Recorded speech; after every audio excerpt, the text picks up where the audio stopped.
इंसान ने भगवान को कब ढूंढा? जब वो डरा। एंथ्रोपोलॉजी की किताबें यही कहती हैं, religion is just a fear management. बिजली गिरी, इंसान कांपा और देवता बना दिया। लेकिन क्या हो अगर मैं आपसे कहूं कि ये थ्योरी अधूरी है? क्या हो अगर मैं आपसे कहूं कि हमारे पूर्वज डर से कांप नहीं रहे थे, बल्कि एक ऐसा पैटर्न देख रहे थे जिसे आज हम साइंस कहते हैं?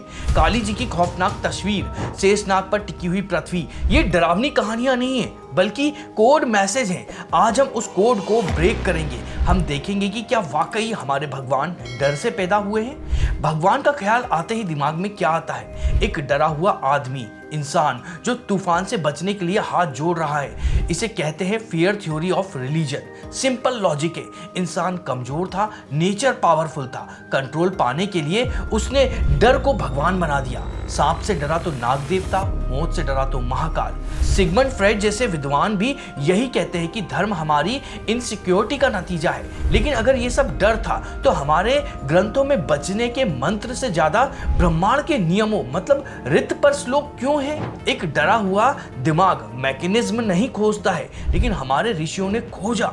ये डर था या उस वक्त की साइंस थी? ये धर्म इज इक्वल टू डर वाला आइडिया आया कहां से?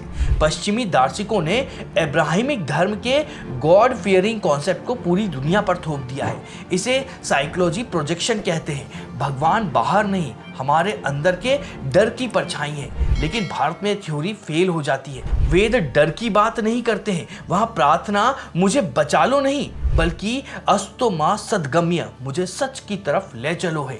ये डर नहीं, क्यूरियोसिटी है। अगर ऋषि डरते तो गुफाओं में छिपते, लेकिन उन्होंने तूफानों के बीच बैठकर सूर्य और पृथ्वी की गणित को समझा। उन्होंने डर नहीं, उन्होंने एक पैटर्न ढूंढा जिसे उन्होंने नाम दिया रित।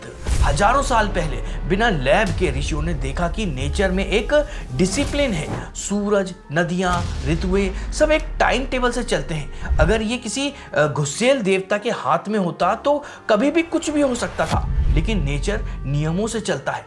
इसी नियम को वेद में रित कहा गया है, द कॉस्मिक लॉ। वरुण देवता डराने वाले नहीं, बल्कि ऋतसय गोपा मतलब नियमों के रक्षक है। जिस समाज ने यह समझ लिया था कि दुनिया चमत्कार से नहीं नियम से चलती है, वो डरपोक नहीं हो सकती है। पूजा का मतलब भीख मांगना नहीं, बल्कि उस कॉस्मिक बैलेंस के साथ में खुद को ट्यून करना था।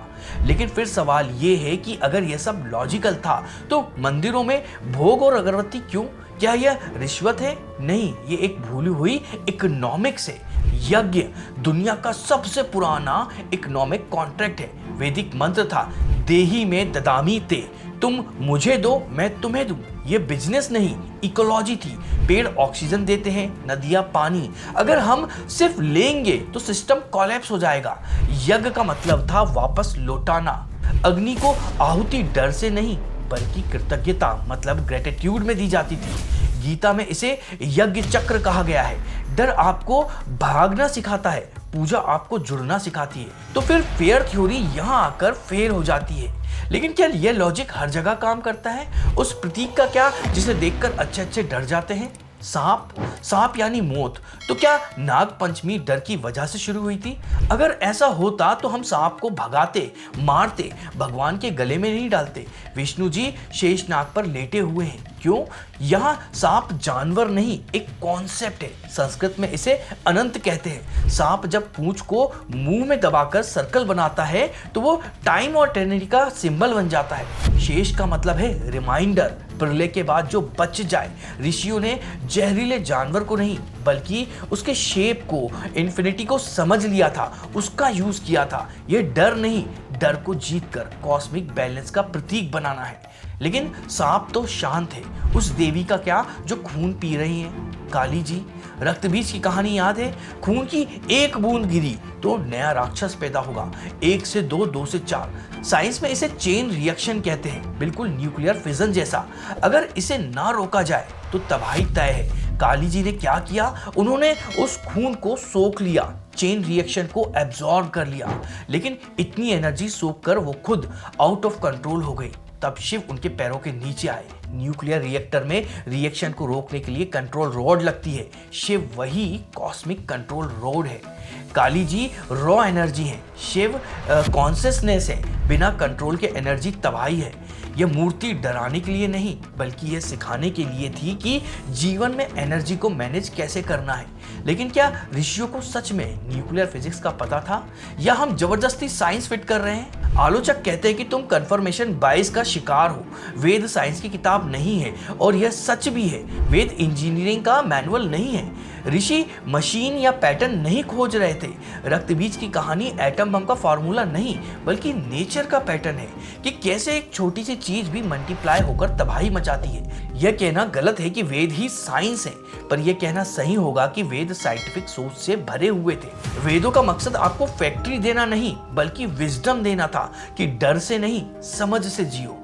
तो आखिरी फैसला क्या है वो आपका अपना है। हम गुफाओं में बैठकर डरे हुए इंसान नहीं है। ऋत ने हमें नियमों का सम्मान सिखाया है, यज्ञ ने हमें इकोलॉजी और काली जी और नाग ने एनर्जी और टाइम का मतलब समझाया है। सनातन धर्म का आधार फियर मतलब डर नहीं हो सकता है, वो सर्च मतलब खोज है। अगर ये डर होता तो उपनिषद कभी तत्त्वम असि मतलब तुम ही वो हो ये ना कहते। एक डरा हुआ इंसान खुद को भगवान नहीं कह सकता है। तो अगली बार कोई कहे कि धर्म डर का धंधा है तो कहिए डर अंधेरे में होता है, ज्ञान रोशनी में, और हम तमसो मां ज्योतिर्गम्य मतलब अंधेरे से रोशनी में जाने वाले लोग हैं। अगर ये वीडियो आपको पसंद आया तो इस वीडियो को लाइक करिएगा और आपके जो अपने विचार हैं कमेंट में ज़रूर बताइएगा। और आप इस तरह के धार्मिक विषय पर वीडियो देखना चाहते हैं तो हमारे चैनल को सब्सक्राइब ज़रूर करिएगा। तो चलिए मिलते हैं अगले किसी वीडियो में।